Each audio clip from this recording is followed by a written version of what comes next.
और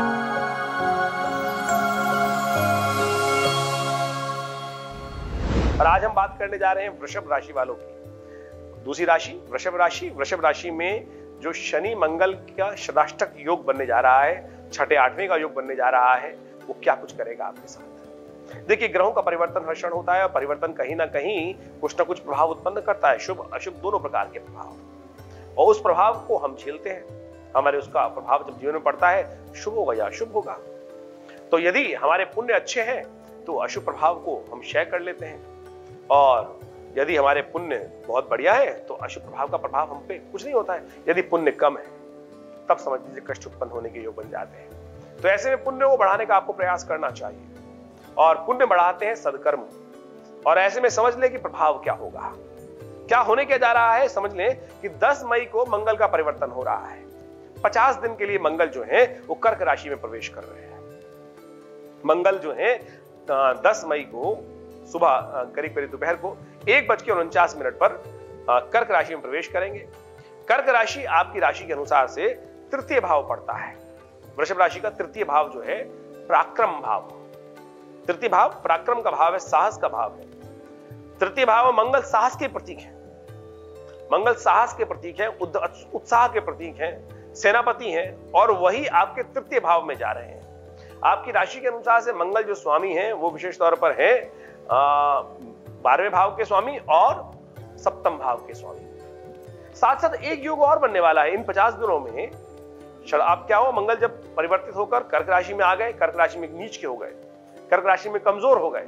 मंगल मेष में और वृश्चिक राशि में तो स्वग्रही हो जाते हैं, वहीं मकर राशि की बात करें तो उच्च के हो जाते हैं, पूर्ण ताकत में हो जाते हैं। लेकिन कर्क राशि में मंगल सबसे कमजोर हो जाते हैं, और जब मंगल कमजोर हो जाता है तो व्यक्ति का हिम्मत टूट जाती है। मंगल का उत्साह खत्म कर देता है, हिम्मत नहीं करता है कार्य करने की। छोड़ो, क्या कर सकता हूं मैं, बेचारा गरीब आदमी। और साथ साथ मंगल नेगेटिविटी में ले जाता है, डिप्रेशन में ले जाता है जब मंगल कमजोर हो जाता है। जिन कुंडलियों में मंगल बहुत सारी देखा हमने कि ऐसे में या तो मंगल जब कमजोर हो जाता है व्यक्ति का, तो ऐसे में मंगल क्या करता है, आज बहुत सारे एडिक्ट लोगों पे हमने देखा, किसी भी प्रकार का एडिक्शन जिनके जीवन में आ जाता है, हतोत्साहित होकर वो गलत तरफ चले जाते हैं। वो सबके सब नेगेटिव प्रभाव के कारण, मंगल के नेगेटिव प्रभाव के अंदर हमने देखा बहुत सारे लोग नेगेटिव प्रभाव के अनुसार से ड्रग एडिक्ट, यानी बहुत सारे एडिक्शन, किसी प्रकार का भी डिप्रेशन की शिकार, कई प्रकार की समस्या उत्पन्न कर लेते हैं। जब मंगल बहुत ताकत में हो तो व्यक्ति आग में कूदने की हिम्मत कर लेता है, वो भी ठीक नहीं है। मंगल को बहुत कम अच्छे समझ लेना चाहिए। और मंगल का परिवर्तन करीब 50 दिन के लिए हो रहा है, और ये मंगल जो है कर्क राशि में प्रवेश करने के बाद आपके तृतीय भाव में, पराक्रम वाले भाव में कमजोर होकर जा रहे हैं। मंगल साहस कमजोर हो जाता है तो सब चीजें, बहुत सारी हिम्मत की आवश्यकता पड़ेगी कार्यों को करने के लिए। देखिए, आपके छोटे छोटे कार्य जब आते हैं, भाग्य तो आपके दरवाजे पे आगे खटखटा रहा है। बृहस्पति महाराज आपकी राशि के अनुसार से जहां पर जा रहे हैं वो भी कष्ट देने के योग दे रहे हैं, लेकिन शनि महाराज आपके लिए बहुत प्रबल है इस वक्त, और शनि पर मंगल की दृष्टि पड़ रही है। शनि वहां पर बैठकर तृतीय भाव में कमजोर होकर क्या देख रहे हैं, अष्टम दृष्टि से शनि को देख रहे हैं। शनि की एक दृष्टि होती है विशेष तौर पर तीसरी और 7वीं और 10वीं, लेकिन मंगल की दृष्टि होती है 4थी, 7वीं और 8वीं दृष्टि। जो अष्टम भाव पर जब मंगल जहां बैठे हैं वहां से देखें, वो शनि का भाव हो जाता है। और जब अशुभ भाव में ग्रह देखता है उस शुभ भाव वाले ग्रह को, क्योंकि मंगल शनि इस वक्त शुभ है, योग कारक हो रहे हैं आपकी राशि के अनुसार से, और वो शनि पर दृष्टि डाल रहे हैं कमजोर स्थिति में। ये षडाष्टक योग किसी प्रकार भी समस्या उत्पन्न कर सकता है, बनते हुए कार्य को रोक सकता है। बनते हुए कार्य सफलता का भाव है, जो दशम भाव है वहां पर जहां दृष्टि पड़ रही है सफलता का भाव है। आपकी हिम्मत टूटने से बिल्कुल बनता हुआ कार्य रुक सकता है, इसलिए हिम्मत करिए, उठिए, जागिए। मंगल ग्रह कमजोर कर रहा है, लेकिन आपको उसको उठाना है, जगाना है। जो जागत है सो पावत है, जो सोवत है सो खोवत है। तो ये बात आपको समझ लेनी चाहिए। एक स्थिति और खराब हो रही है, आप समझ ले, मैं खराब की बात कर रहा हूं। लोग कहेंगे पंडित जी डराते हैं, समझने की जरूरत है भाई। डरने से क्या होता है, डरने से कुछ नहीं होने वाला। डर का तो उपाय करते हो। अर्जुन का जो स्थिति थी, जब वो कुरुक्षेत्र के मैदान में पहुंचे तो उन्होंने युद्ध को त्याग दिया, मन में भय भी उत्पन्न हुआ, लेकिन भगवान साथ थे ना, हिम्मत भगवान ने दी। और फिर वही अर्जुन और वही सब स्थिति और सब कुछ बदल के रख दिया भगवान के साथ होके। और वहां आशीर्वाद एक और था। कौन थे वो भी समझ लीजिए। उस युद्ध में आशीर्वाद किसका था? विजय पताका के तौर पे हनुमान जी का। और यही हनुमान जी कृपा करने वाले हैं इस खास योग में। वो भी सूत्र बता रहा हूं। एक स्थिति और समझ लीजिए, 17 जून को शनि भी वक्री हो जाएंगे। शनि वक्री हो जाएंगे तो वो भी स्थिति खराब हो जाएगी। तो ऐसे में ये जो योग है ये विप्लवकारी रहेगा, आपके मनोमस्तिष्क को तोड़ने वाला रहेगा, हिम्मत को तोड़ने वाला रहेगा। हिम्मत बढ़ाने की जरूरत है। संसार के दृष्टिकोण से भी ये युद्ध के योग स्थिति बनाता है, विप्लव स्थिति बनाता है, मनमुटाव की स्थिति बनाता है और आपस में झगड़े करने की स्थिति बनाता है। तो ऐसे में आपको इन सब स्थितियों को ठीक करने के लिए उपाय करने की आवश्यकता है। परमात्मा ने, प्रकृति ने हर चीज की व्यवस्था बनाई है, हर चीज की व्यवस्था बनाई है। कहीं अशुभ है तो उससे पहले ही गुप्त द्वार खोल दिए जाते हैं। हर जगह गुप्त द्वार, हर जगह गुप्त द्वार दिए हैं, गुप्त मार्ग दिए हैं। जो ज्ञानवान वाले होते हैं उस गुप्त मार्ग से भयानक भयानक कष्ट से निकलकर दूर चले जाते हैं और स्थिति से अपने आप को बचा लेते हैं। जी हाँ, मैं आपको सूत्र दे रहा हूं, समझा रहा हूं और बिल्कुल शास्त्रों को समझा रहा हूं। ज्येष्ठ का महीना चल रहा है। मुझे नहीं लगता किसी और ने इन वीडियोस के माध्यम से आपको ज्ञान देने का प्रयास किया होगा। कहीं दिया है तो बहुत अच्छी बात है, लेकिन समझ लीजिए ज्येष्ठ का महीना चल रहा है। ज्येष्ठ में जो मंगलवार आते हैं उनको कहा जाता है बुढ़वा मंगल। भीम के अहंकार को तोड़ने के लिए इन बुढ़वा मंगलों पे हनुमान जी की आराधना करके कृपा प्राप्त कराई थी और फिर हनुमान जी को प्रसन्न करके उस युद्ध में विजय रथ के ऊपर स्थित कराया था। जब तक वो स्थित रहे अहित नहीं हुआ पांडवों का। छोटी सी सेना, उसके बाद भी भयंकर सामने युद्ध को जिसमें जो ऐसी सेना थी जो विप्लव कर सकती थी, उन पर भी विजय प्राप्त दिला दी हनुमान जी के आशीर्वाद से, हनुमान जी के वहां बैठने से। तो समझिए अमर अजर है हनुमान जी और उनका खासतौर पर प्रभाव है इसमें। जब इस ज्येष्ठ मास में बुढ़वा जो मंगलवार पड़ी रहे, साथ साथ अंगारक चतुर्थी पड़ रही है।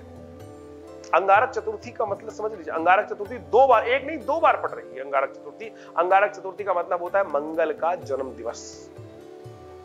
मंगल का जन्म दिवस, वीरभद्र के रूप में भगवान शिव के पसीने से पृथ्वी से उत्पन्न होने वाले वीरभद्र जब भगवान का संकल्प पूर्ण करने के बाद भगवान ने उनको आशीर्वाद दिया, भगवान शिव ने, कि जाओ स्थित हो सौरमंडल में, मंगल के रूप में स्थित हुए। इसलिए मंगल का जन्म दिवस माना जाता है अंगारक चतुर्थी को। 2 बार योग पड़ रहा है इस ज्येष्ठ विशेष तौर पर महीने में। बुढ़वा मंगलवार के दिन यानी 9 मई को और 23 मई को ये अंगारक चतुर्थी का योग पड़ रहा है। और आप कोशिश करें हनुमान जी को प्रसन्न करने का प्रयास करें। मंगल का संबंध हनुमान जी से, और साथ साथ आप एक और भी योग पड़ रहा है कल्याणकारी, वो पड़ रहा है 19 मई का ज्येष्ठ अमावस्या, शनि जयंती। मंगल का जन्म दिवस, शनि का जन्म दिवस साथ में पड़ रहा है और उनको ठीक करने का मार्ग एक छोटा सा है। हनुमान जी ही उनको ठीक करने के मार्ग है।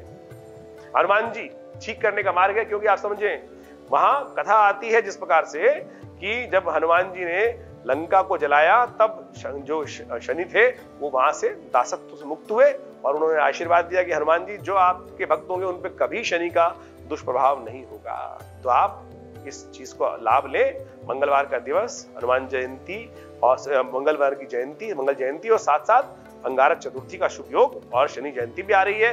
इन 3 तिथियों में विशेष तौर पर हनुमान जी की आराधना करें, हनुमान चालीसा का पाठ करें। इस अशुभ प्रभाव को बिल्कुल शून्य कर सकते हैं और नित्य प्रति हनुमान चालीसा का पाठ कर ले तो और शुभ होगा, कल्याणकारी योग बनेंगे।